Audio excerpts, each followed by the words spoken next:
Wow, what a huge wreck we just witnessed at Talladega. What looked like another classic superspeedway showdown suddenly turned into a full-on parking lot. And by the time the smoke cleared, 26 cars had been swept into one of the biggest pileups we have seen in recent Cup Series memory.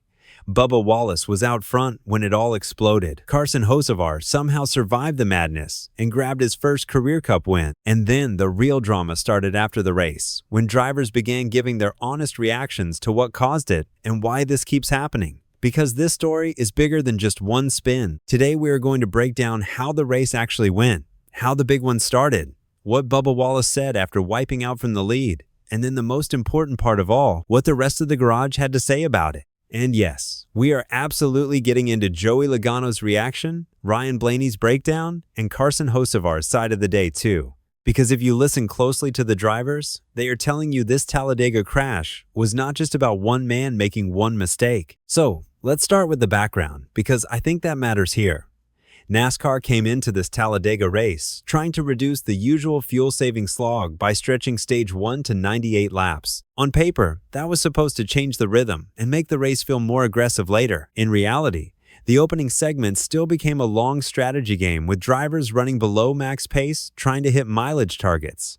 Then, stage 2 opened back up, the field went to full throttle, and only about 10 laps later, the whole thing detonated. That detail really matters, because even before the crash happened, the event was already building toward a more violent shift from patience to all-out pushing. Early on, the race had all the familiar Talladega ingredients: long lines, constant lane changes, and that weird sense that nothing looks urgent until suddenly everything is. Bubba Wallace spent time near the front. Ross Chastain was in the mix. Ryan Blaney, Joey Logano, William Byron, Kyle Larson, Austin Cindric. All the usual names were either lurking or fighting for track position, and because it is Talladega, you always know the danger is not necessarily in running 20th. The danger is when the leaders start shoving each other too hard and the pack behind them has absolutely nowhere to go. That is exactly what happened here. On lap 115, Bubba Wallace was leading from the middle lane. Ross Chastain was directly behind him, surging forward with Ryan Blaney and Joey Logano all stacked up in the draft behind. Wallace got hit hard from behind. His number 23 Toyota snapped out of shape, slid up the track, clipped Cole Custer, and then came back down across the field. From there, the pack just piled into itself. Smoke covered the track, the race was red flagged, and a huge group of contenders had their afternoons destroyed in a matter of seconds. And here's where the conversation gets tricky. A lot of fans instantly looked at the replay and said the same thing. Bubba was leading. Bubba lost it. Bubba's the big one. That is the easy version. That is the loud version. But if I am being honest, the drivers themselves painted a much messier picture than that. Yes, Wallace was the car that got turned and became the trigger point for the chain reaction. But the actual people inside those cars kept coming back to the same themes. Unstable race cars, huge runs, no margin, no bubble between bumpers, and a package that makes one aggressive push enough to wreck half the field. Now, let's get to Bubba Wallace's own reaction, because that was one of the biggest talking points after the race.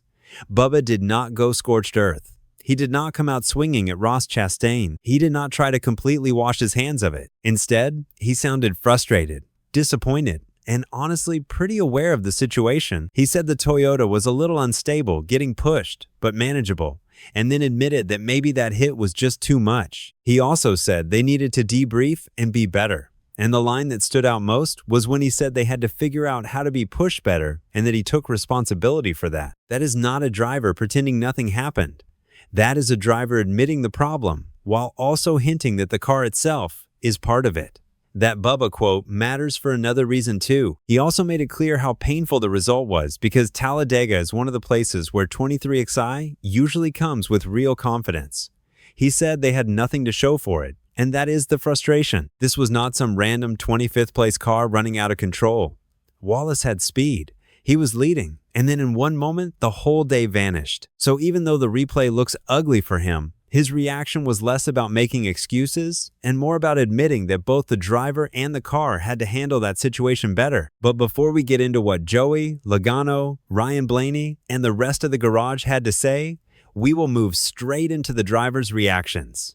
This is where the story becomes way more revealing. Joey Logano had a similar reaction. And honestly, Logano sounded frustrated. He said, "They just started wrecking above me. You're kind of seeing it happen and hope they stay up there, and you're able to get by it. The wreck started moving down the hill, and there we were. It's just unfortunate. That's Talladega. You start pushing and shoving. We got to the point where we could start racing and not have to save fuel. And we've proven with this car we can't race each other without wrecking. That line is brutal. We've proven with this car we can't race each other without wrecking." Logano continued, saying they got maybe 10 or 12 laps of racing in before the crash, which is about as far as they have ever gone. He said he enjoyed stage 1, where it becomes a crew chief's game, and you are just trying to follow instructions. From inside the car, it was interesting seeing how it all played out. That is the strange part about this race. The fuel-saving stage might not have looked exciting to every fan, but inside the car, drivers were playing a strategy game. Then once they actually started racing, the whole thing collapsed in around a dozen laps. Logano was not done. He also pointed directly at the shape and instability of the cars, saying, "You have round bumpers and unstable cars, and you are able to pop the air bubble really easily and get to each other's bumper. But when you get there, you have got to be careful because they are not stable. When you get two basketballs against each other, it's not going to push straight. It's frustrating." That is the key technical point. Logano is not just angry because he got wrecked. He is saying the cars are not built